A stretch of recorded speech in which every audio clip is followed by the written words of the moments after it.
Welcome, everybody, to the Nobody Listens to Kevin podcast, where I tell you the truth about life and relationships that you are not going to hear anywhere else. And today I want to talk about a very interesting phenomenon called self-sabotage. You could also call this subconscious self-sabotage, because most of the time when we are sabotaging ourselves, it is occurring on a subconscious level, even if we are conscious of the behavior. So a perfect example of what I just said would be, let's say you are an alcoholic, or you smoke cigarettes, or you're addicted to a vape. You could be conscious of the behavior. You could be conscious that you are addicted, and you're conscious of how you are enacting this addiction, but the addiction is probably in place on a subconscious level. The addiction has probably taken root subconsciously. One way to think about that is that when you look at a tree, you see the branches and you see the leaves and everything, but what you don't see underneath the ground is how deep the roots of that tree go. Or the iceberg example. When you look at this enormous iceberg above the waterline, what you don't see is that the rest of that iceberg is extremely deep and extremely heavy. That's how I want you to picture the conscious mind and the subconscious mind, or the conscious behavior and the subconscious driver of that behavior, okay? So when people self-sabotage, essentially what is occurring is that they have a goal, they see a direction, they know what they want, and yet at every turn of the road, they choose the opposite. And it's this extremely bizarre thing where you know that going down this road is going to yield certain outcomes, but you do it anyway, and you feel like it's out of your control. It's very strange. The reason that this is such a mindfuck, excuse my language, is that you know that if you eat chocolate cake every night, you're gonna gain weight. But if you are sabotaging yourself, right, you feel compelled to do it anyway. And that's how we know that this occurs on a subconscious level. When things are motivated or driven subconsciously, we are aware that the behavior is unhelpful or destructive, but we still feel compelled to do it, and we feel very often helpless to stop it.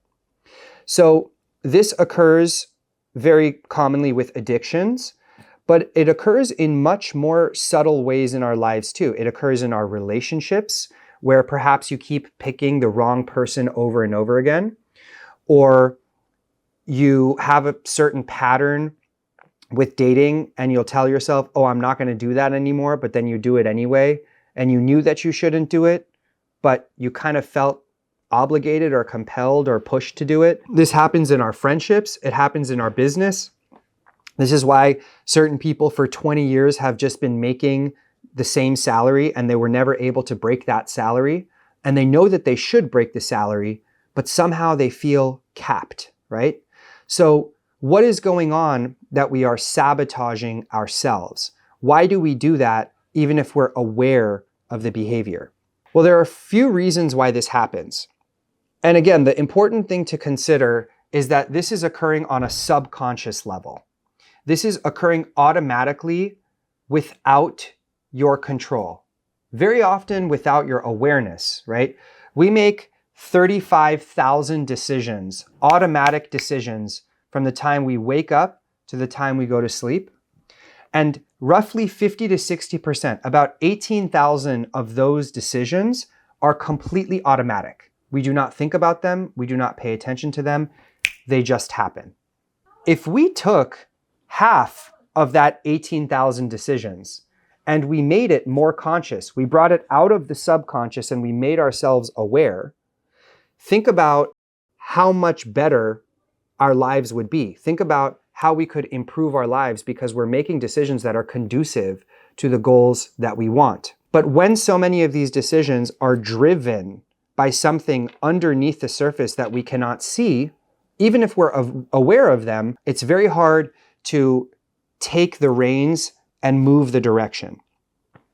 So one of the reasons why this happens is that basically you have attachment trauma. And I'm not only talking about self-sabotage in relationships, I'm talking about self-sabotage that manifests in many, many different areas of life. They still go back to attachment trauma. Essentially, human beings have three primary groups of attachment figures. When we're babies, we have our parents. When we're young, we have our peers, our friends, kids we go to school with, etc. And when we're older, we have our spouse, we have our romantic partners. If you look at every single person who is in jail, in a gang, an addict, homeless, divorced 4 or 5 times, lost all their money, every single person who has sabotaged themselves over and over and over again, what is the common theme that you're going to see? Something went wrong with one of their attachment figures. And this is an incredible realization. Every person who's had a really bad life and who has made really bad decisions, either their parents were negligent or they didn't have parents. So that's one attachment figure that we're supposed to have for healthy development that's gone. Or when they were a kid, they were really bullied or they didn't have any friends. They didn't have that social support. So that's another primary attachment figure that went horribly wrong. Or when they're an adult, they have all sorts of relationship problems. So that third attachment figure is gone. And you don't need all three of them to go wrong. Just having one of those attachment figures be messed up is plenty to lead you down a path of making poor decisions and not knowing why. And essentially what's happening there is that when you don't attach correctly, when you don't have the healthy support of family, peers, romantic partner, when you have trauma in those areas and things happened that were not supposed to happen, you lose your sense of identity and you lose your sense of what you deserve. We learn to love ourselves based on the way that other people loved us. Similarly, we learn to hate or disrespect or sabotage or destroy ourselves based on the way that other people treated us. So if something went wrong with one of those attachment figures, and that's what we learned, particularly if it's what we learned at a very young age, then you're going to be sabotaging yourself for the rest of your life until you become aware of this and until you do some serious therapy to turn it around. Because what is familiar to you is being treated poorly or being abandoned. Therefore, you set yourself up to perpetuate that behavior onto yourself. In other words, somebody messes you up, that becomes familiar to you, and then you start messing yourself up from there. This is something called modeling in the therapy and psychology world, right? When we're younger, we have these models. We look at our parents and we look at the people around us as examples of what is healthy. And if you didn't have a lot of healthy models around you, then what has been modeled to you is something that's very destructive that then you perpetuate onto yourself, okay? So the whole attachment trauma and the modeling and the poor parenting and, abandonment at a young age, that's one thing that tends to set people up for having a lot of this self-sabotage. Now, there are many, many cases where you had a great childhood, you've had great relationships, and you didn't have some sort of major abandonment wound or some major trauma happen in your life, and yet you're still sabotaging yourself, right? This happened to me not very long ago. I had a client who I saw for about 2.5 years, and she came from an extremely loving, happy home with successful parents. They had a lot of money. She had everything that she could ever want. She grew up in Beverly Hills, California. She went to great colleges. She had great friends. She had never been in a serious relationship that messed her up really, really badly. But this girl had a very, very troubled relationship with food and with her body. She would go on these yo-yo diets. She would crash diet, then she would binge eat. She'd gain 25 pounds and she would lose 40 pounds. And over the years, it got so bad that one time she was sent to an inpatient facility for her eating disorder. She had anorexia at the time. Then she came out. She was okay for a few months, and then she gained a whole bunch of weight. And this thing was just yo-yoing back and forth. And she knew exactly what was happening. We would talk about this all the time, right?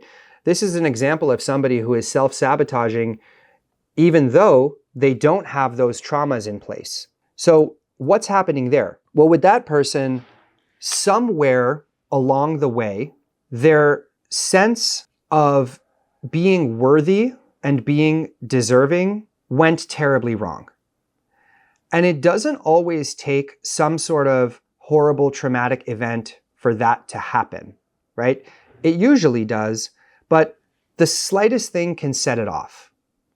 It's all about what you believe. Even if there's not some sort of traumatic event that precipitates this belief, if you look in the mirror every day and you say, you look ugly, and you become used to that, whatever you tell yourself over and over and over again, you will start to prove in reality is true.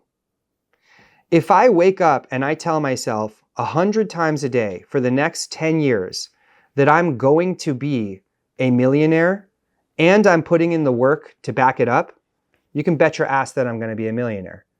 Because our brains are like a computer program. Whatever you write into them, whatever code is put into them and programmed over and over again, that is the script that ends up running. So if you believe that you look horrible or you're overweight or you don't deserve good things in life or nobody's going to love you or whatever, and then you tell yourself that over and over and over again, the purpose of the subconscious is to create in reality what it believes is true, right? And then that self-sabotage is a self-fulfilling prophecy. So on the one hand, you know that the way you're speaking to yourself and the way that you're treating yourself is horrible. On the other hand, you have ingrained so deeply these negative beliefs about yourself that they are like a computer program that's just running the show, right? Now, what do we do about this? If you are self-sabotaging, here are some of your options. I could go into a whole other episode about how to overcome the self-sabotage. Let me know, maybe I'll do a part 2. But basic overview, therapy, life coaching, extremely helpful. Some people like to do hypnosis so that the hypnotherapist can get into the subconscious mind and shake up some of those beliefs and erase some of those horrible memories. EMDR is a specialized type of trauma therapy that's very helpful to shake up self-sabotage. People like to do affirmations, like I said, waking up and looking in the mirror every day and saying positive things instead of negative things. But here is the most important one, okay? We build self-respect through respectable behavior. Essentially, you have to create behavioral changes. You have to practice what is called contrary action. And what that means is that whatever you would ordinarily do, you pause before taking the action and you do the opposite. If you notice a pattern where you get a text from somebody that upsets you, then you get anxious, and then you go downstairs and you smoke a cigarette or you eat a piece of chocolate cake or whatever, even though you know it's bad for you, it's a sabotage of your goals. Then you pause when you get the text, you pause and you sit with your anxiety, and instead of taking the action you usually take, you create a behavioral shift and you call me or you call your best friend or you journal, right? You do anything other than the thing that you have been doing over and over again. And this is extremely hard. But as I said, we build self-respect through respectable actions. We build our self-esteem through esteemable behavior. And when we pause and we practice that contrary action, that starts to become the new program. And the self-sabotage becomes the exception, not the rule. This is an incredible thing. Whatever you are practicing over and over again is what will become the norm. If you're practicing talking to yourself poorly and sabotaging yourself in behavior, that's what you're going to get used to. But if you flip this on its head and you begin doing the opposite of what you normally do, and you begin speaking to yourself in a way that is the opposite of how you normally speak, then that becomes the norm. A little hack that I like to give people is, if you're trying to get in shape, or you're trying to make more money, or if you're trying to be in a healthy long-term relationship, take yourself out of the equation for a second. And instead of thinking, what do I do? And why do I keep messing this up? And what should I do differently? And why is this happening? Take a step back and ask yourself this question. What does an athletic person who's in shape do? What do they do? If I were that person, what would I be doing? I'd probably be waking up at a certain time every morning. I'd probably be going to sleep at a certain time every night. I'd probably be following a certain diet, right? And if I were that person, how would I feel? How does that person feel, right? Probably feel really confident. I'd probably feel really proud of myself. I would probably sometimes feel down, but use discipline to get through it. Sometimes feel motivated and pumped up and continue on my program, right? But when you think about yourself doing the impossible or trying to upend your self-sabotage, it feels like a hump that's really, really difficult to overcome. When you put yourself in the position of what someone else would do, what do people in healthy relationships do, right? How do they choose? What decisions do they make? How do they feel? How do they speak to themselves and each other? Then that becomes much easier to emulate. So like I said, I could do a whole episode about how to overcome the self-sabotage, but I hope that this was a useful breakdown of what it is and how it works. If you know somebody who's sabotaging themselves, please send this episode to them. And if you have any questions, reach out to me anytime.